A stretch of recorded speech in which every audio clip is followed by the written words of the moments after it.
So I was holding my phone and the FaceTime ring was ringing.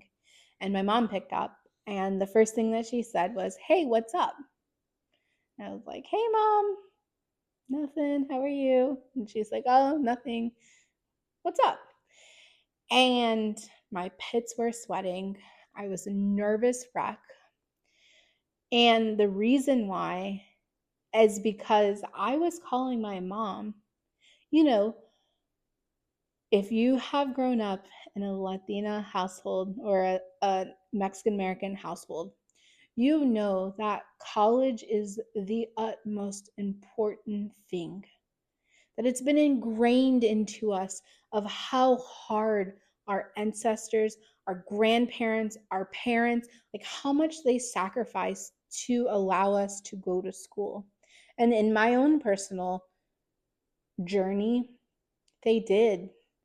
My grandparents helped me so much through college. My mom sacrificed a lot as a single mom to get me to the point where I could go to college so I could graduate and have a great career, and I did. I actually got my dream job and moved to a new city to do what I had always dreamed of. And here I was 5 years later into my career. I was working on going into my doctorate program to become a doctor of physical therapy. And here I was calling my mom to tell her that I wanted to drop out of said college to go and work for a nonprofit because I had this crazy dream that I was going to open a nonprofit. No plan. I mean, I did have savings, thankfully, but no plan, no degree in like anything other than my healthcare degree. And I was calling her to say, "Hey, mom, I have this crazy idea and I want to drop out of college and leave my healthcare career to go do this crazy wild thing that I just thought of and dreamed of at this conference." Wild, wild, I know. And it not only happened with my mom, it happened with pretty much anyone and everyone that I knew. As I was told them this crazy idea, and I didn't have anything other than this is what I wanted to do. And I recently got asked, "How did you do that? How did you just make that transition?" And in that moment, I gave my answer, but now reflecting back, I did probably four things. Like if I were to summarize everything, I did four things. And the first thing is I bet on myself very, very confidently. Like I was like, you know what? I am 100% not qualified. I wouldn't say 100%. Let me not be dramatic. I was 90% unqualified for this position, but let's go ahead and apply.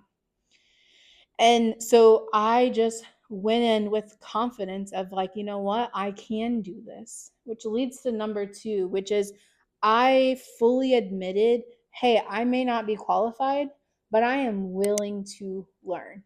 I'm willing to get scrappy and learn and soak myself, like soak all the knowledges up around me.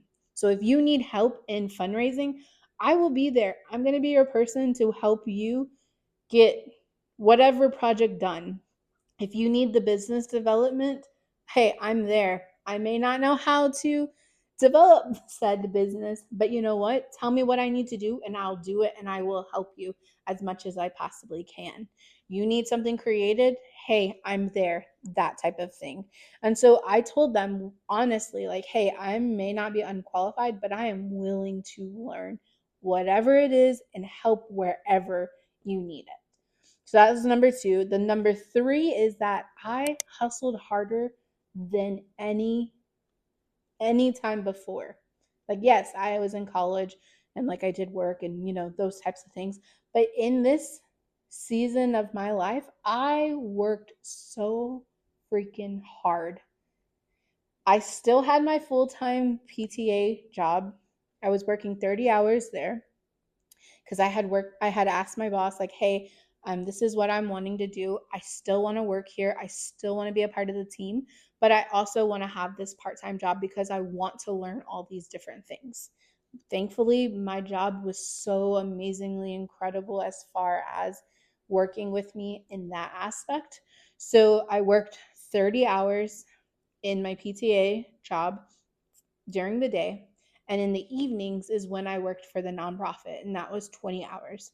So I was working 50 hours a week at the time, which was crazy because I also had a freelance job. Like I was doing freelance for a client. That was when I was starting to do a little bit of my own business as well.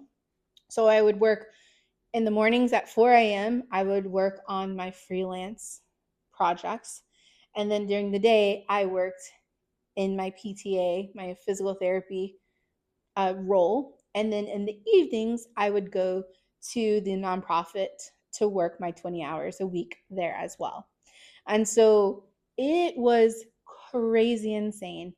I knew that was not long-term sustainable, but I knew in order for me to get to here to there, I'm going to have to make some type of sacrifice. And what sacrificed was my time. I poured everything that I possibly could to make this happen because that's what I wanted to happen. That was my goal, and I was willing to get uncomfortable and hustle harder than anyone I know in order to get this done. Okay, so that was number 3 is I hustled harder, like really hard than I have ever. And number 4 is I wasn't afraid of no. So the nonprofit wasn't my first role that I applied for. I had applied for other jobs, part-time jobs that I was looking to work in the nonprofit industry or in the nonprofit world. That was not my first one. I had done several before that. And again, I wasn't qualified for those jobs either. And guess what? I got turned down multiple times, time and time and time again. I was told no until someone came along and said, you know what, we're going to give you the chance and we're going to give you the opportunity and we're going to bet on you to help us do whatever we like what we need to do for the nonprofit. Thankfully, it came sooner rather than later. But because of my determination and my persistence to achieve this goal, I just kept going. Like, okay, this one didn't work. Okay, next. What's next? What's next? What's next? I just kept applying because at some point, someone was bound to say yes. And it did happen. And thankfully, it was the nonprofit that I worked with was great. I learned a lot. It was way more than what I expected as far as being able to learn a multitude of different departments. And I'm incredibly grateful for that opportunity for sure. But that wasn't my first application, and that wasn't just the first yes. I had to go through all those no's and all those no's in order to get to the yes. All in all, I did those 4 things to help move me from this place of where I was, healthcare, and to get to the nonprofit. Join me next week as I share how I shifted my dream from wanting to open up my own nonprofit to opening up my own business and how I officially left corporate. Join